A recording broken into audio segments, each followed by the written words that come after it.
પરિત્યાગ વર્તે છે વિતરાગ સિદ્ધાનંદ અતાગ જ્ઞાનોદય પરિત્યાગ વર્તે છે વિતરાગ સિદ્ધાનંદ અતાગ જ્ઞાનોદય પરિત્યાગ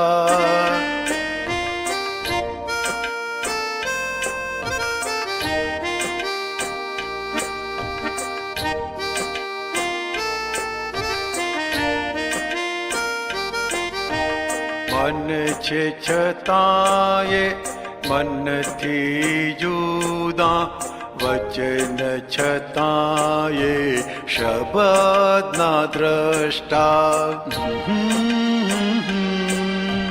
શરીર છતાંય ક્રિયાના જ્ઞાતા ચરમથી યોગી આ પરમાત્મા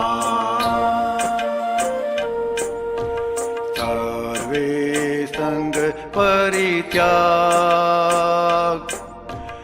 દેખે પ્રમાણુ ભાગ નિરાગી સ્કંદ યથાગ જ્ઞાનોદય પરિત્યાગ વર્તે છે વિતરાગ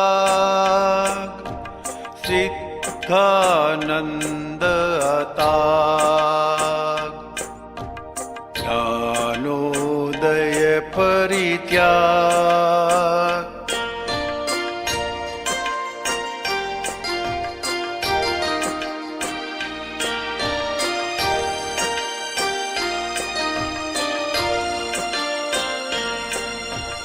કાળ મુજબના ખપે પગથિયા શાસ્ત્રો લાગે ગાડાર ગશિયા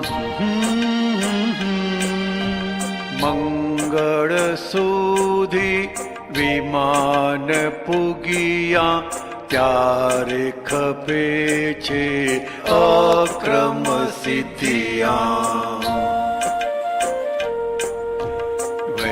વૈજ્ઞાનિક આવાસ સૈદ્ધાંતિક સ્તુતિ સ્યાત ધર્મ પચે અવિવાદ જ્ઞાનોદય પરિત્યાગ વર્તે છે વિતરાગ સિદ્ધાનંદ અતાગ જ્ઞાનોદય પરિત્યાગ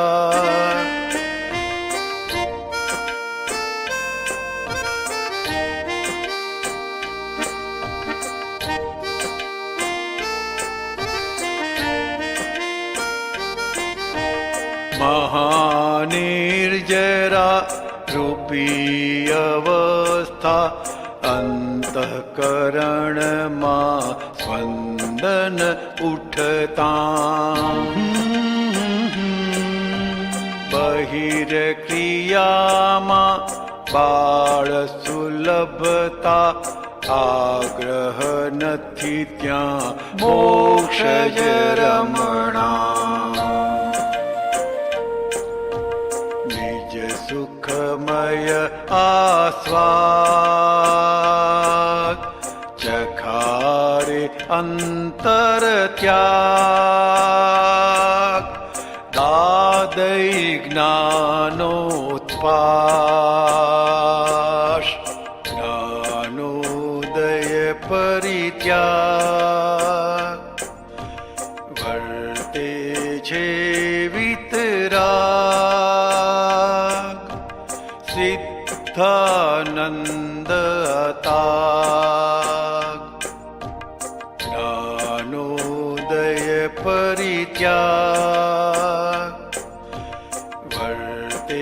छे वीतराग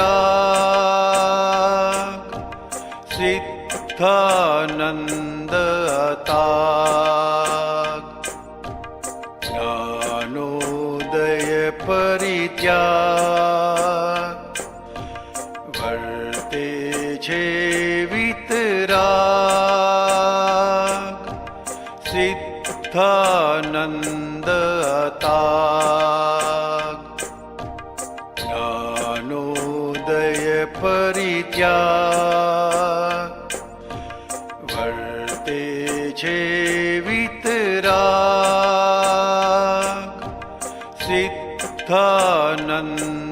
अताग ज्ञानोदय परित्याग।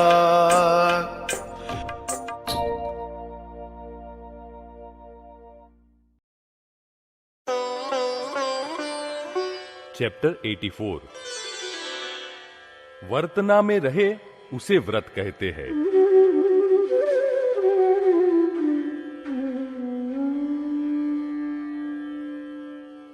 हम सब पर्युषण महापर्व के दौरान व्रत करते हैं, उपवास करते हैं, मगर वास्तव में व्रत किसे कहते हैं? वर्तना में रहे उसे व्रत कहते हैं। कोई चीज याद ही ना आए, क्या छोड़ना है और क्या छूट गया वह याद ही न रहे। एक सेठ साहब थे, वे मुझसे कहने लगे, आप रोज टहलने निकलते हैं तो कभी कभार हमारे पास आइएगा, घंटा आधा घंटा साथ में बैठकर बातें करेंगे। सेठ जी अच्छे इंसान थे, अतः मौका मिलने पर 15 मिनट आधा घंटा हम उनके पास जाकर बैठते थे। एक दिन सेठ जी ने 12 इंच लंबी बीड़ी खुद ही बनाई। तब मैंने सेठ जी से पूछा, क्यों इतना बड़ा बीड़ा पी रहे हो? तब वे बोले, महाराज साहब ने मुझे कहा है रोज 4 बीड़ी से ज्यादा बीड़ी नहीं पीनी है, ऐसा आप व्रत लीजिए। तब मैंने स्पष्ट कहा, मुझे बीड़ी पीने की बड़ी आदत है, मुझसे रहा नहीं जाएगा। तब वे बोले, नहीं, आपको हमारी आज्ञा का पालन करना ही होगा। अब क्या करूं मैं? यह सब तरकीबें आजमानी पड़ रही है। पीते पीते जब बीड़ी आधी रह गई तो सेठ जी ने क्या किया कि 2 पत्ते बीड़ी के लेकर नीचे से उसमें जोड़ने लगे। तब मैंने कहा, सेठ जी अब फिर यह क्या कर रहे हैं आप? तब वे बोले, यह तो सिर्फ 4 बीड़ी से मन नहीं भरता, इसलिए जरा। धन्य है आपकी वैश्य बुद्धि को। जब 4 ही बीड़ी पीने की प्रतिज्ञा ली तो बात खत्म। अगर न हो सके तो आपको ऐसा बोलना ही नहीं चाहिए। महाराज साहब से साफ कह देना चाहिए, मुझसे आपकी आज्ञा का पालन नहीं होगा। धन्य है वे सेठ जी और धन्य है महाराज साहब भी। महाराज साहब तो समझे कि सेठ जी को कुछ संयम में लाए, लेकिन संयम का सही अर्थ समझे नहीं। त्याग तो उसे कहा जाता है जो सहज वर्तना में रहे, याद ही ना आए। भगवान ने त्याग किसे कहा है कि मन में जो भी विचार आए, वाणी के जो भी परमाणु फूटे, उनमें खुद तन्मयाकार न हो, उसे शुद्ध त्याग कहा है। मन में जो भी विचार आए, फिर वे कितने ही अच्छे क्यों न हो या बिल्कुल बुरे ही क्यों न हो, लेकिन खुद उनसे अलग रहे, उनमें तन्मयाकार न हो, उसे भगवान ने त्याग कहा है। यह त्याग ही मोक्ष की प्राप्ति करवा सकता है। एक साधु महाराज रोज गाया करते थे, त्याग टिके न वैराग्य बिना। तब मैंने उनसे पूछा, महाराज जी, लेकिन वैराग्य किसके बिना नहीं टिकता? तब महाराज जी ने कहा, यह तो नहीं मालूम। तब मैंने उनसे कहा, वैराग्य टिके नहीं विचार बिना। यह तो क्रमिक मार्ग की बात हुई।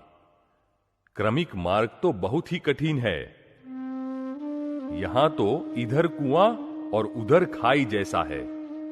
अनंत अवतार से कुएं में से खाई में या खाई में से कुएं में गिरते ही रहना है। त्याग मात्र से ही आत्मा नहीं मिल पाती। त्याग तो कष्ट साध्य है। यदि त्याग से मोक्ष मिलता है तो मोक्ष भी कष्ट साध्य होना चाहिए, जबकि भगवान ने तो मोक्ष को सहज साध्य कहा है। क्रमिक मार्ग में भी यदि आप त्याग करना चाहें तो वह त्याग आपके क्रोध, मान, माया, लोभ की निवृत्ति करने के लिए किया जाता हो तो ही करें। जिस त्याग से क्रोध, मान, माया, लोभ बढ़े वह त्याग नहीं हो सकता। हमारी आवश्यकता हो उतना ही रखें, उसे त्याग कहते हैं। 4 कमीज की जरूरत हो और 12 न रखे, उसे त्याग कहते हैं। सभी हालात में निभा ले, वे त्यागी कहलाते हैं। मोक्ष के लिए त्याग करने की आवश्यकता नहीं। त्याग तो वर्तन में रहना चाहिए। बीड़ी पीने वाला समझता है कि मैंने बीड़ी का त्याग किया, और व्रत देने वाला समझता है कि मैंने उससे त्याग करवाया। यह तो भ्रांति वाला त्याग है। यह तो छोटा बच्चा भी समझ सकता है कि आज से चाचा जी ने बीड़ी पीना छोड़ दिया है। वस्तुओं का त्यागा त्याग शुभाशुभ मार्ग के लिए है, धर्म के लिए है। शुद्ध मार्ग में, मोक्ष मार्ग में वस्तुओं के त्यागा त्याग को स्थान नहीं है, आवश्यकता ही नहीं है। मोक्ष मार्ग में घर-बार, पत्नी, बच्चे या कपड़े, कोई भी चीज छोड़ने की जरूरत नहीं। ये मन, वचन, काया रूपी जो 3 प्रेत बाधाएं लगी हुई है, सिर्फ इनसे छूटने की जरूरत है। यह मन, वचन, काया ही सबसे बड़ा बंधन है, वड़गण है। इतना ही आप समझ जाए तो समझो 45 में से 25 आगम आपने पढ़ लिए। और इसके लिए जो मन, वचन, काया इन तीनों के बंधनों से मुक्त है और दूसरों को भी छुड़ाने की सामर्थ्य रखते हैं, ऐसे भेद विज्ञानी ज्ञानी पुरुष को खोजकर उनके चरण कमल में सर्वभाव अर्पण करके उनकी आज्ञा की आराधना करने की आवश्यकता है।